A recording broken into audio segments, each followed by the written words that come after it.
Welcome back to Joe Jurek Real Estate Investing Adventures. Where the heck am I at this week? Plantation, Florida.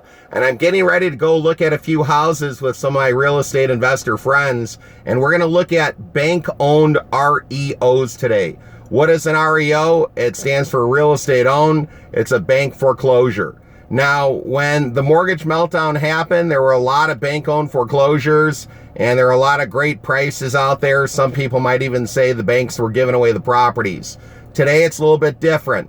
Can you still find deal with bank-owned? Absolutely. But do you have to look a little harder, negotiate a little bit more? You absolutely do. So the message of the day is, just because it might say it's a bank-owned or bank foreclosure, don't always assume you're getting a great deal.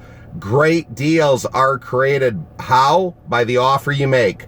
So go out there, look at a lot of properties, make a lot of offers, find your next deal, and even consider bank-owned REOs, but make sure that bank, just like any other seller, is a motivated seller. So until next time, go make your dreams a reality. Take care now. Believe and achieve. Bye-bye.